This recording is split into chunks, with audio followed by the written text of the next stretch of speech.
opportunity to go to Europe and do a brief biking tour, but it's good to be with you. I'm really excited for those of you out there. If you're brand new, if you haven't seen a lot of our content before, we want to welcome you. If you're somebody who has seen us before and you've been to a lot of our sessions, we want to welcome you as well. Feel free, at the bottom part of your screen, there is that Q&A chat feature. Feel free to put in any questions along the way.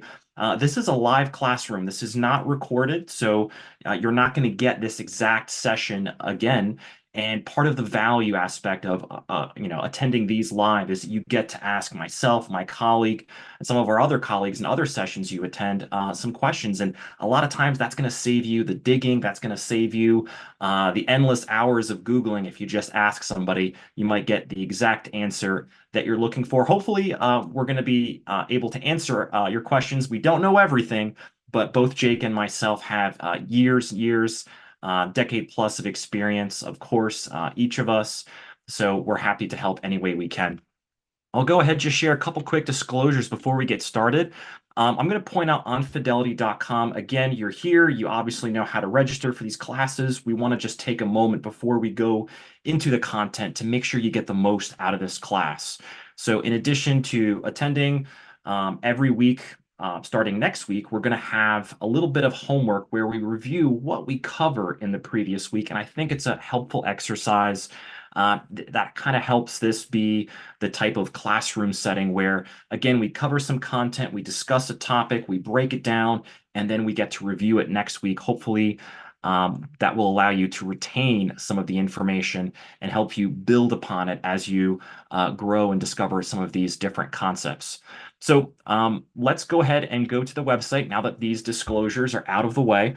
Again, you registered. We want to make sure, again, you can get the most resource out of these classes.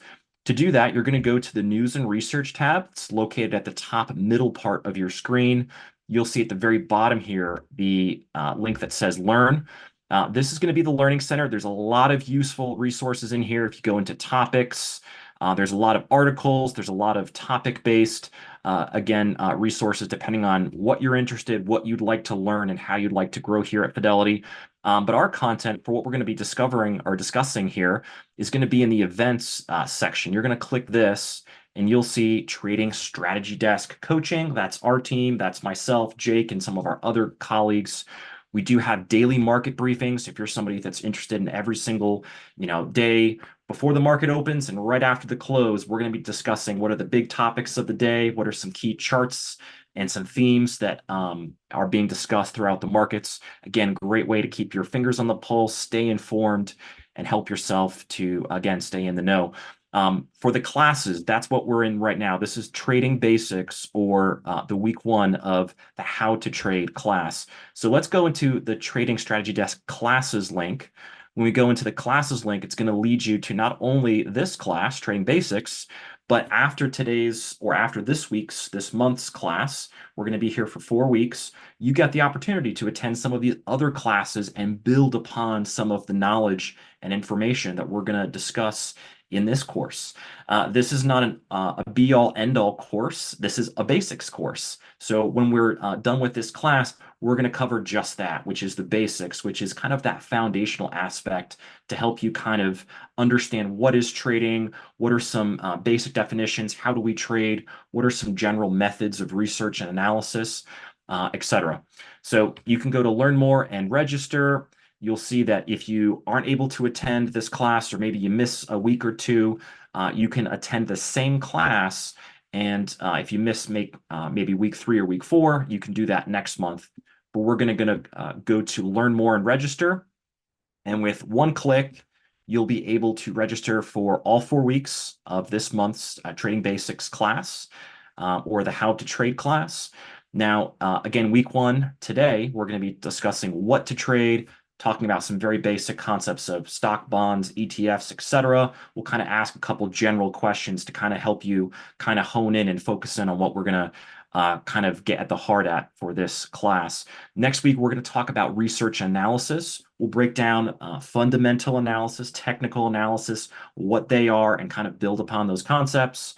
Week 3, we'll talk about how do we physically place trade. We'll talk about different trade types, market mechanics and a few other, again, just very, very basic concepts. And week 4, we're going to wrap things up with managing risk. And we'll talk about that a little bit today as well. But managing risk is such an important part of trading.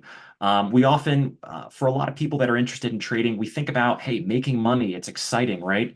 But we don't think about we can actually lose money, right? A market can go in two directions. So if we're on one side and it goes the other side, we can lose. And that's why it's important. I always use the sports analogy. It's important to play defense, right? We want to score. We want to score points. The team that scores the most points wins, but we have to play defense. If you don't play defense, it's going to be very, very difficult for you to be successful in trading. So, Jake, let me turn it over to you maybe to get us kicked off here. I'll get us to the appropriate slides to start here. But when we're talking about trading, and again, today we're going to talk about the what to trade aspect. I always kind of think about, all right, if we're starting out trading, I like to ask myself, are we sure we want to trade? Do we have the time? Do we have the desire? Are we looking just to learn?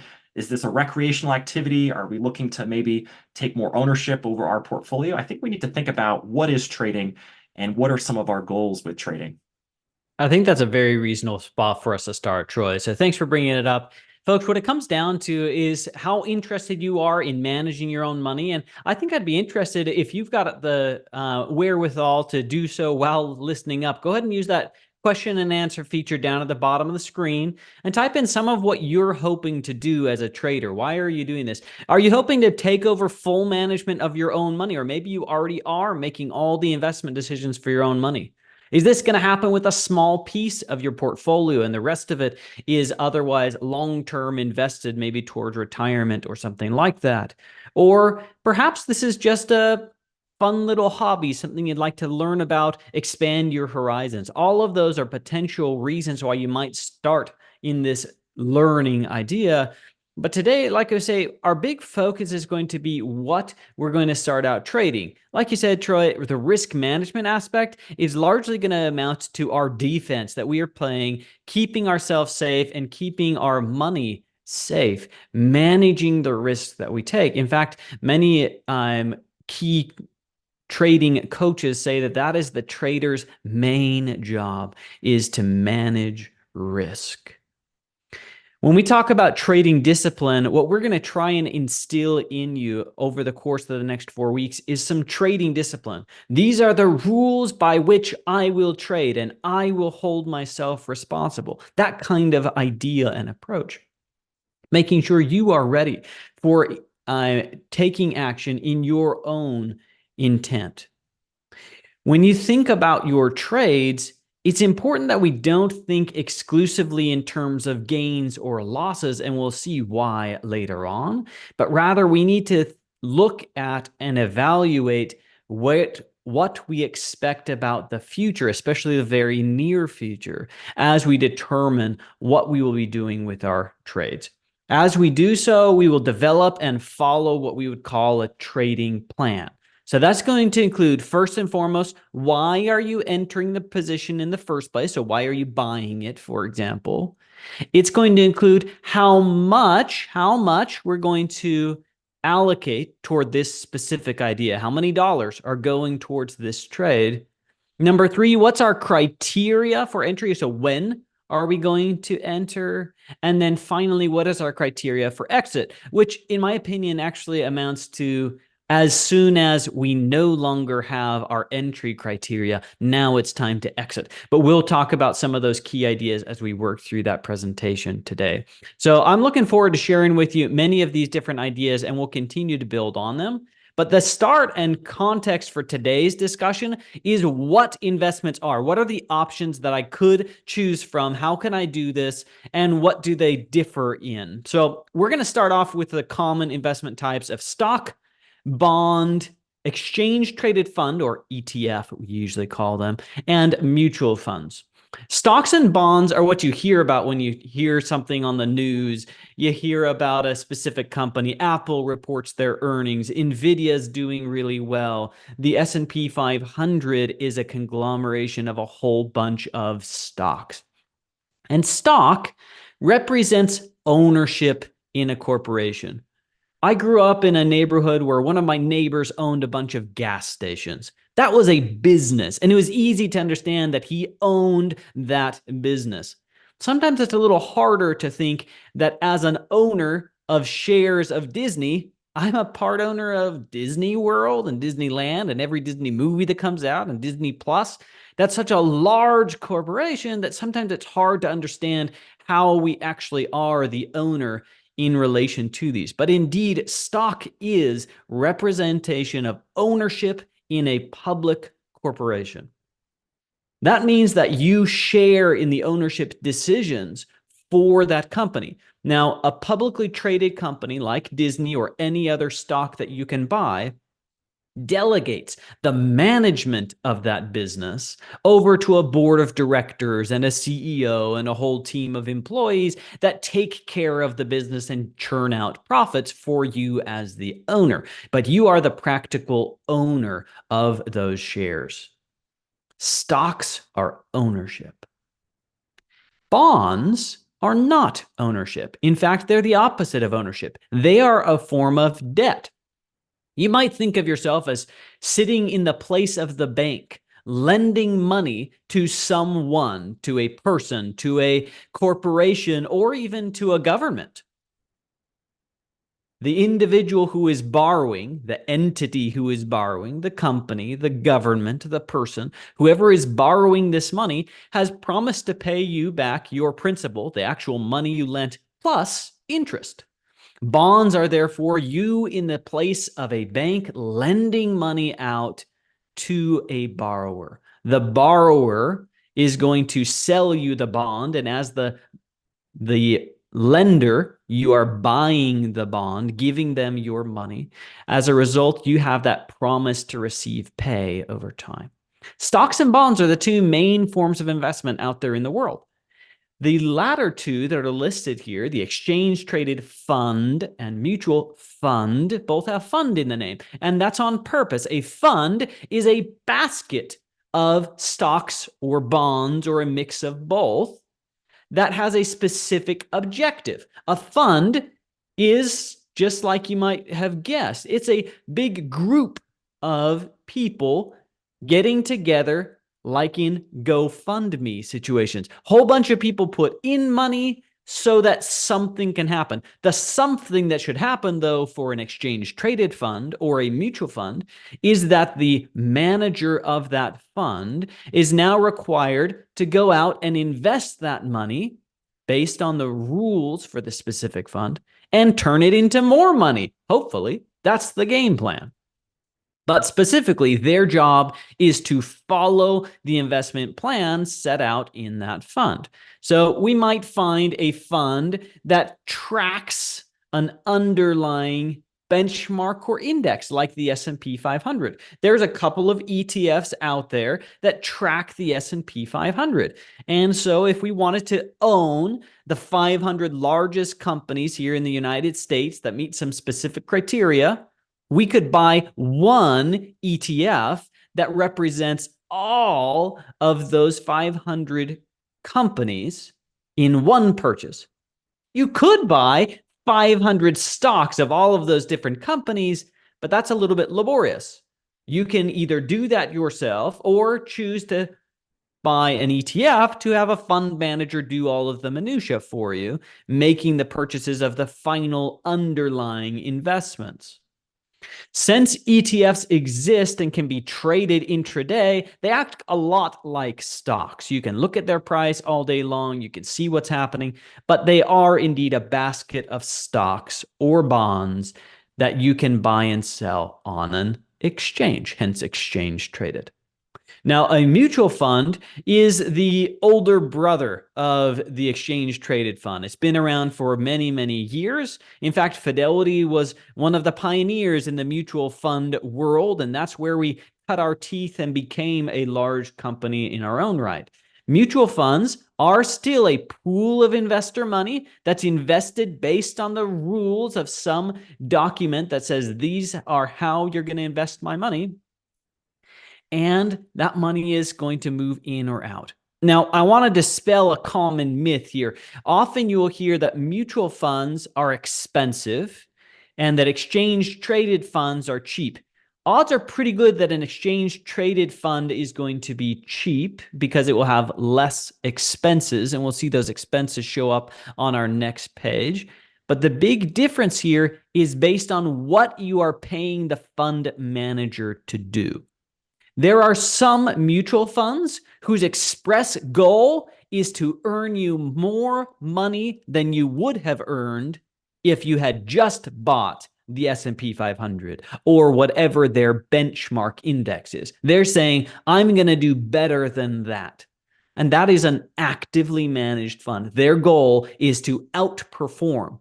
And as a result, they're going to spend a bunch of money on research, on analysis, on effort to go ahead and try and generate those profitable returns. Some of those fund managers succeed in accomplishing that goal, and some do not. But those actively managed funds will tend to have higher costs because of what they are trying to do.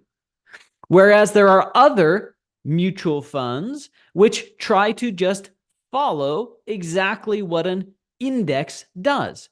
These are called index funds. If you've heard about index investing, then mutual funds are where that started. Mutual funds, therefore, can be the absolute cheapest investments out there in terms of funds showing up. In fact, Fidelity offers a handful of mutual funds at a 0 expense ratio, meaning you can buy it, hold on to it, and Fidelity doesn't charge you a dime for that investment. Exchange-traded funds are almost exclusively index funds. Those are the cheaper ones. As a result, ETFs often are cheaper, but by nature of what they happen to do. So try and keep that separate in your mind. The goal is that we can try and delineate. All right, we have stocks, we have bonds.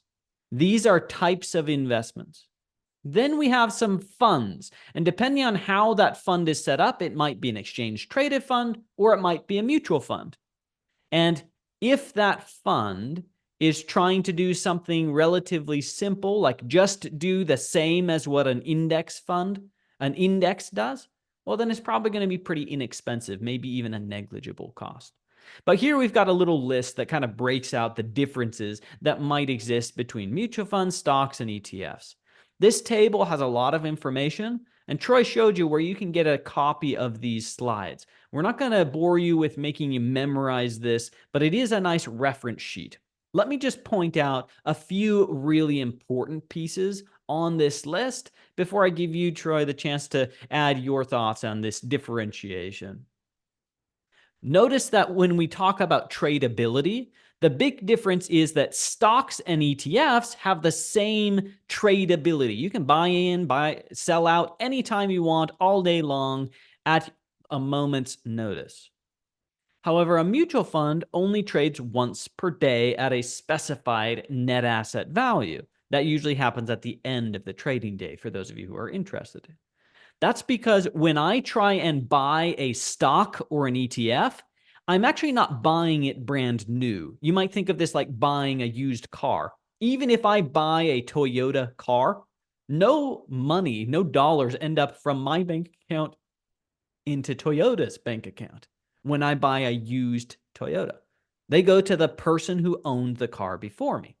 That's what happens in the stock and ETF market. This is what we call the secondary market, where you buy and sell from the person who owned them before you. And just like the used car market, it's going to be based on whatever you two can agree on, what you are willing to pay and what the seller is willing to sell to you.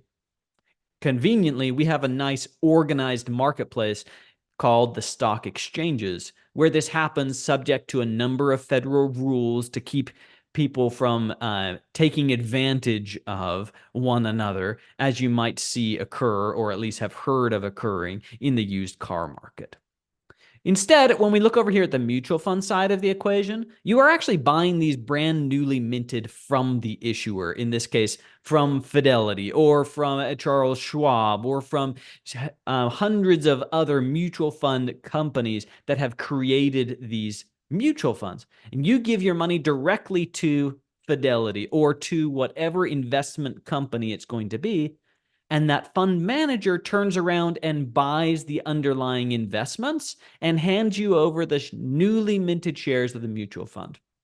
That's the difference between these. One is dealing directly with the manufacturer, if you will. One is dealing instead with this secondary market. Because of that, we're going to see a lot of these break down along that same way. Overall, the big differences that I would encourage you to take a look at is this one down here at the very bottom, the trade strategy and time frame. If you choose to invest for years or decades at a time, likely without hardly any additional interaction on your forefront, likely mutual funds are your go-to. In fact, most individuals' entire 401k plan is in mutual funds, and that is appropriate. However, if we're looking at stocks or ETFs, we could own those for a long time frame. That is an allowable possibility, but they also are appropriate for very short-term views. If you've ever heard of people doing day trading, they are not using mutual funds. They are using either stocks or ETFs. That doesn't mean that in order for you to trade stocks or ETFs, you need to day trade. No, quite the opposite. You are welcome to trade over whatever time frame. However, we just recognize that these ones have that as a possibility. Therefore, it may be worthwhile to consider how those react in and out. Troy, anything else that you would add in kind of this differentiation between some of those key areas? Yeah, I think, Jake, one of the big kind of changes over the years has been obviously technology and the access to markets. And one of the big trends has been this compression in fees. A lot of products, especially Fidelity, really leads the way in this in terms of bringing down fees, fund expenses. You can now trade stocks and ETFs on Fidelity's platform with for no commissions. We have some commissions for options. I know there was a couple of you out there that mentioned that in the Q&A. We do also have an options class if you'd like to attend that after this class. But fees have definitely, as an industry, have come down. And because access to market has become easier, tradability, the digitization of the internet. Now, I think what you really want to ask yourself is, what am I trying to get out of either a mutual fund, a stock, or an ETF? If, okay, I want to pick my individual companies, well, obviously a stock is going to help you out with that. There are many different ETFs. And I remember years ago when apps on mobile devices were becoming very popular, there was the expression there's an app for that, and there was a borrowed expression that there's an ETF for that. And so there's many different ETFs, and there's many different mutual funds. As you mentioned, mutual funds are a little bit older than ETFs. Mutual funds, if you're saying I'm going to trade and I'm going to go in and out of positions very frequently, mutual funds are going to be really the least suitable of these three tools that you see here. And also keep in mind, because costs have come down as an industry, broadly speaking, make sure you ask yourself and understand the differences of cost versus value, right? The cost is just one side of the picture. If one fund is index based and says, hey, all we do is track the index, well, what's the index? Is it a stock index? Is it a bond index? Is it the S&P 500? Is it the Russell 2000? Make sure you understand what the index is. You might want to Google and make sure you understand, or check out the Learning Center. There's many different articles on different indices and how it's calculated, and every fund has a prospectus and supplemental information that you can read. You may not have to understand everything, but if you get, hey, the goal of this fund is we passively track this index. Okay, well, if you don't like that index, then that fund is not going to be suitable for what you're looking for. Whereas if you're saying, okay, maybe I want a little bit more active management, or I want, I'll be honest, some of the, big picture kind of themes is it's very difficult for a lot of active managers to outperform in the long term their benchmarks. That's been, I think there's a statistic that's something like over the last 30 years, 90% of fund managers underperformed their benchmark. There have been a couple, and Fidelity has a couple fund managers that have. Some people, even if their fund manager underperforms an index, kind of like the idea, and I actually include myself in this to some extent. I like the idea that there's a person in the background making the decisions, that it's not just some blind index or some AI model or something that's just automated. I like that there's somebody, there's a team, there's a person, there's a group that sits down and says, okay, are we going to overweight this sector? Are we going to underweight? Are we going to value more momentum versus lower valuations? Sometimes there's value there. So just make sure you're aware that, hey, if two funds exist and one costs lower, make sure you understand it's not just the cost, it's what are you getting for the price that you're paying. And again, if you're looking to actively trade, stocks or ETFs are going to be the better tool. Mutual funds are not necessarily a bad tool. They just work a little differently. There's going to be some overlap. There are some index mutual funds. There are some actively managed ETFs. So just because it's a mutual fund doesn't mean it's necessarily active or passive. Most ETFs are passive. Well, actually, I should probably that's changed. A lot of ETFs are passive. A lot of the popular ETFs, the most popular ETFs are passive, meaning they track a benchmark or an index, but there are a large resurgence of active ETFs as well. Before we go on, Jake, let's talk a little bit about and pave kind of the foundation of some of these kind of investing or portfolio principles, because they are going to help us with trading. When we're trading and we're making investment decisions or trading decisions, we need to kind of understand some of these background picture information. So, for example, if we're talking about a portfolio, right, there was, some comments in the chatter, hey, I'm managing my IRA, I'm managing brokerage account, or I'm trying to generate excess income, whatever the case, we need to understand this relationship between risk and reward. Not to bore all of you, but there's kind of the old school principle of what's called modern portfolio theory. This was in the 20th century, mid to early point of the 20th century. And it's the idea that, okay, if we're going to take extra risk, we want there to be reward. We don't just want to, try to make as much money and take infinite amount of risk. We want to ideally maximize our reward with every single unit of risk that we're taking and only take the amount of risk that's absolutely necessary to achieve our goals. So at the very lower end of the spectrum, we have 100% yellow, which is short term. This is money market accounts, cash equivalents, very basically zero risk securities. And this is somebody that says, hey, I'm going to need the money. This is money I'm going to spend. This is money I'm going to use. You don't want to put money that you're going to spend. You don't want to put money that you're going to use at risk. It just doesn't make sense. Because oftentimes, if you're waiting for an investment to pan out and suddenly oh, okay, I need a sudden bill to fix the car, or maybe I want to put a down payment on a house, or I want to get a new lease agreement, and I need first month's, last month's, rent. You're going to need some money, and sometimes that means selling at an unfavorable time. So typically, we would only want to invest money that we're not going to touch or use for a longer time frame. Now, when we're taking more risk, we begin to introduce different risk assets. In other words, assets that have risks. We talked about bonds. Bonds are a loan, right? We're either owning or loaning. If you're owning something, that's equity, that's a stock, versus if you're making a loan, that's bond, that's fixed income. And bonds tend to be lower risk than stocks. Keep in mind, there are many different bonds and there are many different stocks. Arguably, there could be some stocks that are less risky than some bonds, but bonds as a whole tend to be lower risk than stocks. When a company goes out of business, the bondholders get paid first at liquidation before stockholders. So that virtue alone tends to make bonds viewed as a lower risk category than stocks.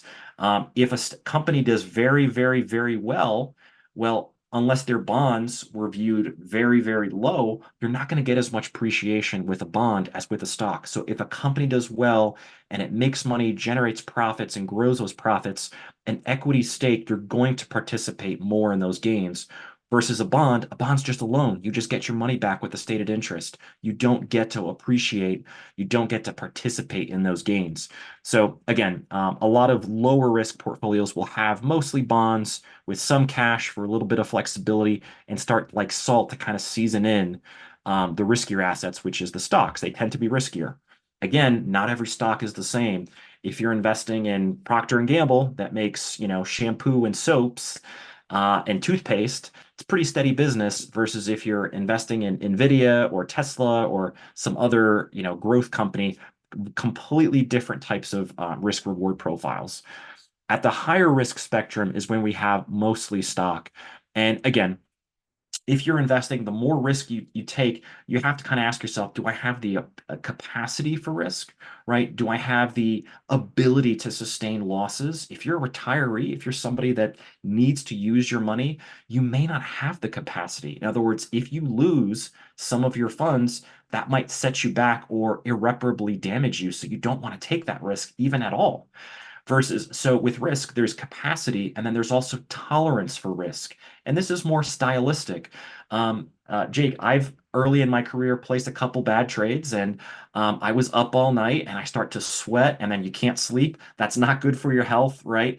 And even if you had the ability to sustain the loss, right? Hey, I can bounce back.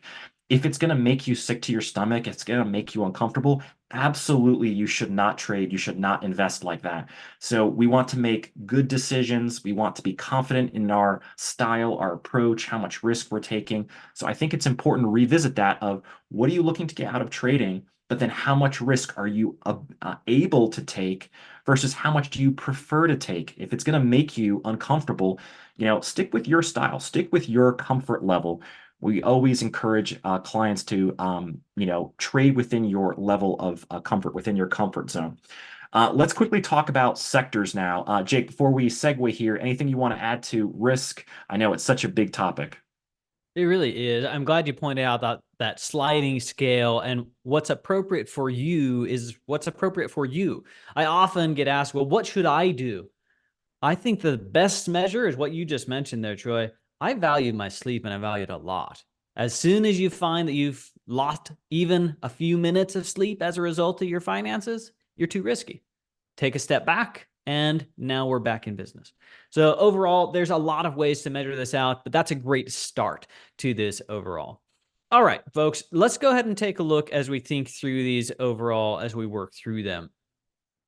Our sectors are trying to dissect what the market is. If we've heard of the S&P 500 or the Dow Jones or the NASDAQ, those are the ones that the financial news media loves to quote as what's happening for a given day. Well, yes, absolutely. There is some value in studying the market as a whole. But we also can learn a little better when we start cutting the market into pieces. And we've got a few of these. For example, highlighted on the screen is the financial sector. I think we can all understand how it might move in tandem for one bank's good news to also be good for the other banks. Suppose that interest rates are going up that they can charge on mortgages. That's good news for banks in general. Not good news for us trying to buy homes, is it? But nonetheless, a broad sweeping change often affects similar companies in similar ways. As a result, there's some value in studying the companies that are making up the market as a whole based on what they do for business. Companies that manufacture food are not going to have the same reaction as a bank does to changes in those mortgage interest rates. In fact, the mortgage interest rate change might be irrelevant to the fund change itself. So we have to ask ourselves where we are going to see those differences pop up and how we can actually jump in and take action on that basis. So let me go ahead and swing us over here to my screen, and we will take a look at this together. Sectors is one of my favorite areas to dive in and take a look at. Every single week, I spend an extra hour preparing and then a half hour spending that time with you to talk about what's happening in one given sector. So tomorrow at noon, if you want to see more of me, which I don't know how good your judgment is, if that's what you choose, but if you want to join me tomorrow at noon, I will be diving in and talking all about what is the consumer discretionary sector of the market. You can find those classes, like Troy mentioned, through those clicks on the left-hand side of the screen, or my favorite link is fidelity.com/coaching. Fidelity.com/coaching is the website, and you'll find that session right there. But if we look at these different 11 sectors of the market, Some of them make intuitive sense. Financials, I hope, make sense. We've all dealt with a bank, whether we liked it or not. We can all have some idea of what healthcare entails. That's going to be all your hospitals, your insurance companies, and the like. But maybe consumer staples and consumer discretionary are a little bit foreign to most of us at the onset. But let me explain. Consumer staples, we might think of things like grocery stores, and consumer discretionary, we might think of as things like restaurants. When things are going really, really well, it turns out that grocery stores see less overall business because people like to go out and are willing to and feel that they can afford paying for somebody else to cook their food. As a result, the consumer discretionary part of the market tends to do better in really booming economic cycles, as people choose to eat out more and do other things tied together with this discretionary income, the extra money that you've got in your pocket. Consumer staples, however, those grocery stores, tends to do relatively well when the economy is doing poorly. Everybody's got to tighten their belts. What's the first thing we're cutting out? Well, we're no longer going out to eat. We're going to have to start living that rice and beans diet. And where are you going to buy those rice and beans? Consumer staples at the grocery store. As a result, the grocery stores tend to benefit from weakening in the economic cycle. Isn't that an interesting interplay? As we understand the relationships and start asking ourselves, what would happen in a scenario? You could reason your way through those same ideas. What about this one down here? Utilities. If the economy is doing really, really good, are you going to pay more of your utility bill? I'm going to pay the same amount. I need the lights on. And if the economy is doing really, really bad, well, I still need the heat on, especially in wintertime. I live in Texas. I definitely need the AC in the summertime. These are not based on economic cycles. Utilities might be more resilient and as a result, just act different than the rest of the market. That's what we are trying to learn when we talk about sectors. What might do well in a certain period of time, and how might this change as we look at it in a different economic period?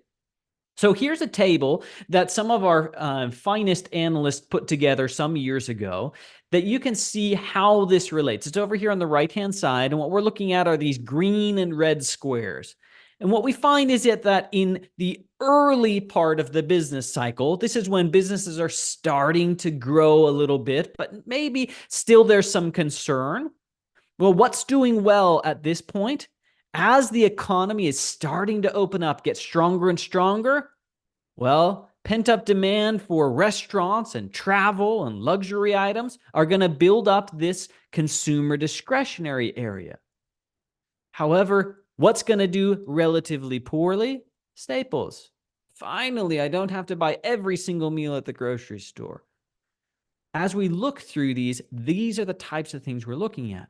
But later on into the mid-cycle, now we've been cruising along for a little while, businesses are expanding, we're getting out and we're doing pretty healthy. Well, that's where you might find that companies continue to invest in industrials and in information technology, buoying up the profits in those industries, whereas materials and utilities underperform on a relative basis.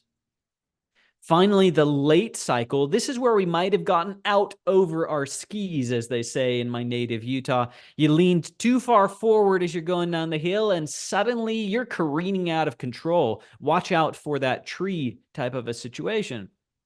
Late cycle, here we're seeing, as we see this change trends, well, now consumer discretionary, people are starting to recognize it's time to tighten up those belts. This is exactly what we just talked about, these two flip-flopping their directions. If we continue further on into that business cycle to an actual recession, that means maybe businesses are actually shuttering some of their doors. What does well, what does poorly? Again, consumer staples may outperform in that time frame.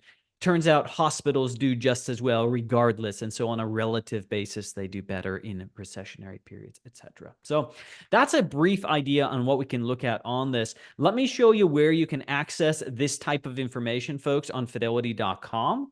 And then we'll go ahead and march ourselves forward. So here we've got fidelity.com loaded up. This is some of the same sheets that we were just taking a look at that Troy took the time to show us. But what I'm going to do is show you that you can come over here to news and research, then down here towards the bottom to markets and sectors. Markets and sectors is the area we're going to glance at. News and research, then markets and sectors. And here we find all sorts of updates. If you just want a general quarterly update, this is your resource. This comes from another Fidelity colleague. Her name is Denise Chisholm. Talks a mile a minute. If you think Troy and I are spitting a lot of information at you, get ready for these ones. But there is a lot of real valuable information that shows up here on this quarterly update. This coaching schedule here, folks, is where you can find the classes Troy and myself and the team teach each and every day, all day long. You can find my sectors class here as well. But as we take a look and think about how this is working, we might find some benefit in scrolling over here to the sectors page. By clicking on sectors, now we get a chart that looks awfully similar to what we just had in those slides. This has been updated, formatted a little bit differently, but the same ideas prevail as we take a look at how the timing of these different parts of the market may benefit. We also can click on this link if you want to know what Fidelity thinks currently. Where are we? Early, mid, late, recession? Where do we sit currently? If we go ahead and click on this, you'll get our best guess at where the US as well as other economies across the world sit currently in the early, mid, late, or recession. US is right here. And if I go ahead and click on just the US, it'll even tell me, yeah, our estimate is this is actually where we've sat for the last little while, and only most recently do we think we actually reverted backwards, giving ourselves a little bit more space in this late cycle. Normally we would go left to right, but things don't move in a straight line in our imperfect world. As a result, we say, all right, maybe we're actually still have some room in this late cycle. You could take a look. What's happening over there in China? Well, this is our estimates on what's happening in China currently. What about over in Japan, etc.? You can see how these change over time and what happens. Again, the way to reach this was news and research. Then we came down to markets and sectors. The only click I made after that was to click on this little sectors tab so that we can see each of these. Now, Troy, we have got still some 15 minutes left, but it seems like at this point, I bet a few people there in the audience are thinking, you know, I would really actually like and benefit from a copy of these slides. You didn't follow along at the first, no problem. Let me show you where you can get this. This page I'm looking at, folks, is fidelity.com/classroom. Fidelity.com/classroom. If you want a copy of the slides, go ahead and pull that up right now. Fidelity.com/classrooms. Scroll down just a ways, and we are coming to Trading Basics, is the course that we are in right now. Click on Learn More and Register. And right here, we've got a copy of those slides for you. Go ahead and click that, and you have access to the entire portion. Now, if you registered and it only listed today's date, I would encourage you to step here and go ahead and click Learn More and Register. This will register for all 4 weeks in one go, and then you'll be set. You won't have to manually register for each one. So we certainly encourage you to join us here. We may show this one last time at the end of the class, but Troy, that's my thoughts here on the business cycle. We could talk about this for hours, and naturally, I do once every week, of course, talking about that. So you want more of this type of discussion? Join me tomorrow at noon, and I will be happy to continue that punishment, as it were.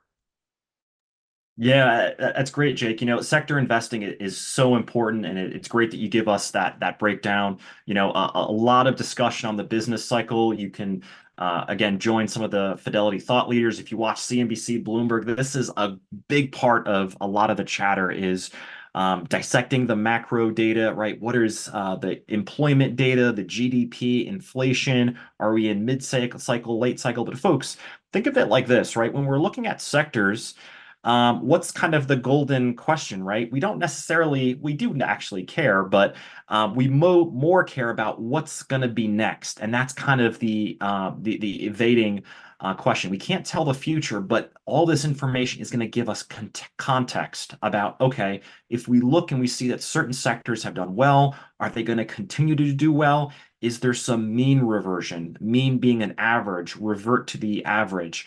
So if certain sectors have underperformed, could they be poised to then kind of play catch up? And could that be a trading opportunity versus the current trends that we're seeing? They're going to continue. So that's kind of the at least the headspace. And so you always want to be a little bit cynical and think about things from both sides of the equation, right? Something could be value, something could also be a trap or could continue to lose value. So I think that's a good segue. When we're thinking about stocks, we don't just want to think about sector, we want to think about market cap and style. And what do I really mean by that? I'm going to just take over the screen here, swap to our last slide that we have, and I'm going to demo an important tool that you have in fidelity.com. If you have an existing account, if you have existing holdings, there's a way that you can monitor and take a look at some of your, again, existing holdings. It's not a recommendation, it's just a way for you to understand what you own. And we always encourage people understand what you own and why you own it. What's your thesis? What's your angle? What's your plan for success, if you will. So in addition to sectors, right, financials, consumer discretionary, and we know this has changed over time. Telecoms, telecommunications used to be a whole sector, and now it's been included and morphed into communication services, which is now dominated by the likes of Meta, Netflix, Disney, and a few others. So market cap, this is market capitalization. This is how big a stock is. So it's defined by its number of shares issued and outstanding times its per share value. That's its market capitalization. So if a company is worth a billion versus if it's worth 2 trillion, that's going to make a difference. Companies that are bigger have kind of unique advantages, but also challenges. Companies that are smaller have unique challenges, but also perhaps some unique opportunities. So when we're looking at a style map is this grid, and you'll often see this grid too with bonds. So with stocks, we say, all right, do we own small, medium, or large cap stocks? Are our stocks smaller, medium, large cap? There's different definitions. So some stocks might technically be considered medium. They might be kind of medium to large. They might be large to mega. So just, these are kind of conceptual ideas, and different benchmarks will define large cap a little bit differently. Certain textbooks will define large caps versus medium caps a little bit differently. And certainly as markets get more and more advanced and companies get bigger and bigger and bigger, these definitions might also shift as well. So typically you'll see here, if you look at something like the Dow Jones US Total Market Index, this is an index. This is not saying you need to invest this way. This is saying if your portfolio is indexed to this large total market index, you're going to look something like this, where you're going to have a majority of your holdings are going to be large blend. Blend being they're going to be a mix of value versus growth. What's value? Value are companies that trade at lower valuations that perhaps offer value to investors. They're companies that are not growth companies. They're companies that perhaps their style, perhaps the business model has grown out of favor. Investors are kind of rolling their eyes and hemming and hawing and thinking it's not really very attractive. There's not a lot of growth there. Versus growth companies can be companies that maybe have much higher valuations, but there's more excitement. There's more prospects in terms of the expected future growth of that business. A lot of stocks that will have these rosy outlooks, but sometimes those outlooks don't always pan out. Companies will say, hey, we expect to grow. And then Wall Street analysts will say, all right, let's forecast 5 years into the future. And if we grow at a 20% growth rate, if we discount that and we arrive at a present value, we arrive at a 30 PE or a 40 PE. Folks, these are mathematical models. I have a background in math. I love math, but let me tell you, this is no way to tell the future. It's just Wall Street likes to try to put things in a box, put things in a mold, into a model, and try to better understand companies. It's not necessarily a bad thing. It's just If your model is flawed, your outlook is going to be flawed, right? And it's the same idea that if your reasoning is flawed, your conclusion is going to also be flawed, right? So if you understand, okay, companies can be small, medium, large. They can typically be value, growth, or some combination. A company might have some growth prospects. It might be maybe they had some struggles with sales, so maybe growth has recently been slowing. Maybe they're hoping to return to growth. Not all companies stay growth or value forever. These are a little bit dynamic. Some companies will start out as value and then later on be put into a growth category. Conversely, some companies will be in a growth category and then they fall out of favor or they slow down and they slowly become part of the value category. So make sure, all right, if I own a portfolio and I'm all mid cap, growth, well, if you're looking for some large cap value, that may not be in your portfolio. So with this in mind, with this style box, and by the way, there's a similar box with this with bonds. You'll see things like duration. You can have short, medium, long-term duration, how long your bond is, right? How many years, its effective exposure to a number of years. And then you'll see things like credit quality, low, medium, high, right? So investment grade versus sub-investment grade versus something that's junk bond versus something that's like a U.S. Treasury that's considered risk-free in terms of its return of principal. But let's go into a practical tool as we kind of come to the close here. I'm going to go back to fidelity.com, and Jake was showing us that sectors area where we could go to news and research, markets and sectors. Where I'm going to go now is I'm going to go into where it says accounts and trade, and I'm going to go into portfolio. So this is going to take us into what stocks we own, what kind of accounts do we have. You've likely seen this page a lot. When you first log in, this is what you should see. Now, again, this is a test account. This is not a model example by any means. So please keep that in mind. What we're going to do here is we're going to go to the right-hand side about midway through the page, and you might have a couple selections or you might see what we're seeing, which is more. We're going to click on more, and then we're going to go to analysis. So this is going to help us analyze what our current holdings are and give us some useful information.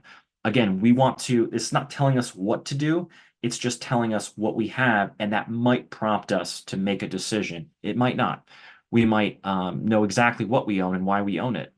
So if you look here at quick glance, you can look at a bunch of your different accounts.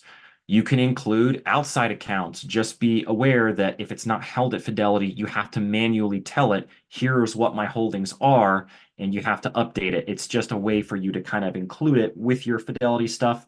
And by the way, if you've got investments at another firm, you want to bring them to Fidelity, call Fidelity. I used to work with a group that would help consolidate your assets. It can be really a pain if you have accounts in 5 different places, you have 4 old 401ks.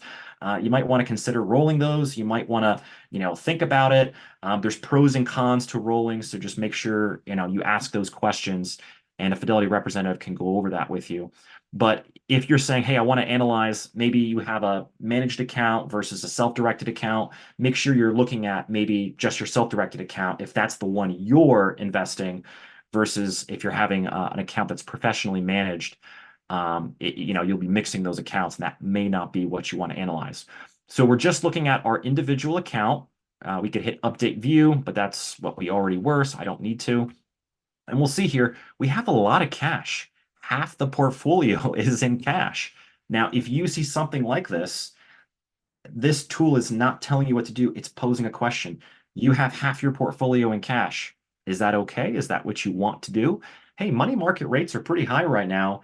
And there's been, again, a little bit of kind of push and pull in terms of the outlook, in terms of what the Federal Reserve is going to do. And the Fed funds rate still at 5.25, 5.5. Many money market funds are high 4s, low 5s. You might be okay with that if you're a low risk investor or trader. Maybe you do an occasional trade here and there, but you like just getting a little bit of interest. That might be fine. If you're somebody that's younger and that has long-term goals for growth, well, you're not going to get the long-term growth if you're sitting in cash. So you don't have to do anything immediately, but just make sure that aligns with what you're trying to accomplish. There's a bunch of different things here that it'll tell you. it'll say, and this is kind of the high view information. It'll tell you some of your top positions and ratings. This can be very helpful. Sometimes we have a stock that's done really well, appreciates, and suddenly it becomes a very large holding. This will kind of give you a little bit of those warning flashes where it'll say, hey, you've got one stock and it's 20% of your portfolio. Make sure that's okay. Make sure you're aware of that. It's not telling you you have to trim it if it's a very short-term trade and you know, okay, it's a big part of my portfolio. I have a plan to manage risk. I have an exit strategy. I'm on top of it. I know that's fine. But if you view this and you say, wow, I didn't know it was this big, that might prompt you to trim or to potentially consider reducing the size. Maybe you want to employ more complex strategies like selling calls or doing other hedging techniques. In some of our other classes, we talk a little bit about those kind of concepts. You'll also see some stock style. There's another area that's going to give us more info, but you're going to see our portfolio pretty closely aligns with an index. So if we're thinking, okay, if I have a portfolio and I have 30, 40 stocks and it's resembling an index, could you save yourself some time and trade an ETF that tracks that index? That might be a question you want to ask yourself because making one trade versus making 40 trades, well, you could save yourself some time. Maybe you say, Troy, I like to tactically weight sectors, tactically weight different individual stocks. Fine, that's totally fine for you if that's something you want to do. Just make sure you're not making your life more difficult than it needs to be. I think is the take-home message there. But let's go to up here, stock analysis. If you have bonds, you can also go to your fixed income analysis, understand things like what kind of duration do you have, what kind of credit quality do you have. If we go into stock analysis, it's going to tell us a more detailed breakdown of what Jake kind of discussed about discussing sectors, right? So at first glance, it's going to give us the style map, right? Small, medium, large, value, growth, or blend. And you can see, all right, even though our overall exposure is very similar to our overall exposure to the index, you can see there's a couple points that stick out. We're pretty heavy to mid-cap growth, and we're pretty heavy on large cap value. This index is not nearly as heavy with large cap value or with mid-cap growth. So that means we've got a couple companies in here that's overweighting us this area of the market. Again, that's not necessarily bad. Just make sure you're aware of what you own, why you own it. What were some of your thesis? Was it fundamental, technical? And that's a teaser. We're going to be talking more about that next week. But again, you can go to your breakdown and you can see here our test account. There's only a few holdings. That's why some of these percentages are a little bit skewed here. But if we go to sector, so this is our style. Now, if we go to sector, you can see we're very heavy on communication services. About half our portfolio is in one sector. Again, is that what you want? Is that your goal? Is that okay? If your communication services as a sector has been a very, very strong outperformer. So this could have been a portfolio that has benefited from that and has enjoyed that outperformance. Now the question is, do you continue to foresee that as an ongoing trend? Do you think that outperformance is going to continue? If you do, it would make sense to maintain your current exposure and to enjoy that outperformance. If you think that trend is starting to wane, it would behoove you, it would benefit you to consider reweighting, maybe trim a little bit, maybe reduce, take profits. Again, exit, soft exit, whatever your strategy is, and perhaps look into other opportunities elsewhere. So that's only something that you can answer based on your own goals, your analysis, and your timing, your outlook, all of that. But again, it's a great tool to know what you own, why you own it, and keep yourself honest. I'll occasionally use this tool and I'll say, wow, you know what? I really shouldn't have this much exposure to one area of the market. Maybe I should reduce my size and consider taking profits. Jake, I know we're coming at time. It's a great tool. Anything you wanted to add or any other thoughts you want to close us up with?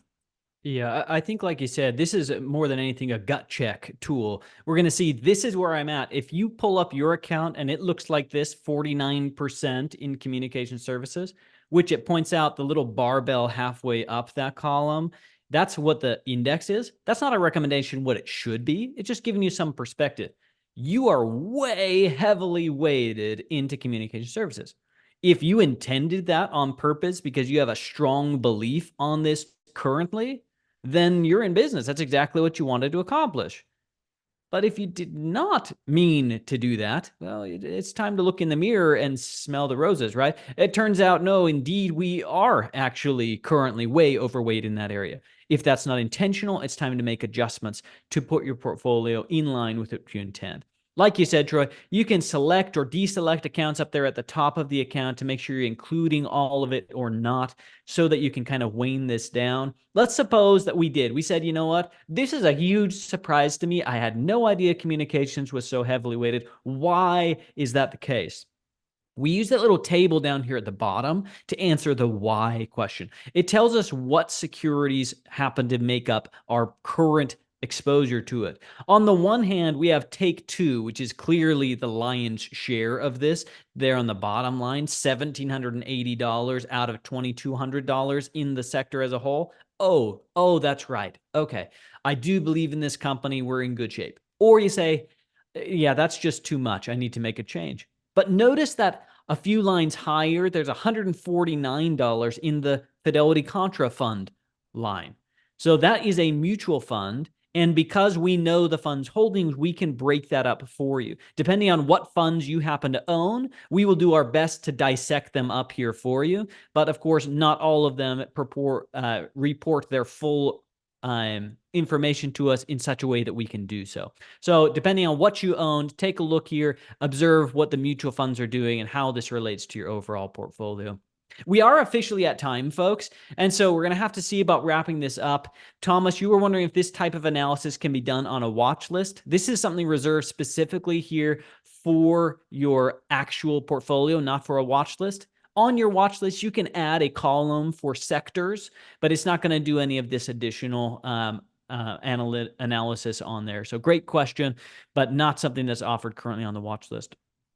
Folks, it's been my pleasure to be here for this first week of material. We may have a chance to answer one or two extra questions, but before we part ways, the big thing we want to make sure you walk away with and prepared is knowing how to get back here for next time. Again, if we're on fidelity.com, we can go right up here to the top. Just go to fidelity.com/classroom, just like you saw it auto-filling for me. Fidelity.com/classroom was the website. We hit enter and scroll down a ways. We're looking for trading basics. Learn more and register. Now, there's 3 reasons you might want to come here. Number 1, because you liked us. You want to come back next week. We hope to see you then. Scroll down here, click learn more and register if you didn't already register for all 4 weeks. Second reason, copy of the slides right here. Click it, download it. It has the slides for all 4 weeks. You want to refer back to them? Here's where you get a copy of them. Third reason, we haven't talked about this much yet. Right here, this link is actually access to a homework assignment that we offer to you. Now, nobody's going to get sent to the principal's office for not doing this, but we encourage you to work through it to let these ideas sink in. See if something stands out as out of the ordinary. Maybe we missed it, didn't talk about it, or it at least didn't sink in for you. Go ahead and scroll through these, answer the questions. This is how we'll start out next week. We'll answer these questions all together, making sure we're on the same page. Then we'll dive forward into those different forms of analysis. Like you said, Troy, fundamental, technical. How do you make your own investing decisions? Today was all about what these are. What do I have? How do I analyze? Next week, it's going to be about how do I decide when to buy or when to sell? We're going to start off that discussion. So I hope that was enough to bring you back next week. Troy, I've got to jump out. Any final thoughts from you? Yeah, thanks so much, everyone, for joining us. We're done for week 1. Join us week 2. Again, technical analysis versus fundamental analysis. Bring your questions. We're happy to answer as many as we can.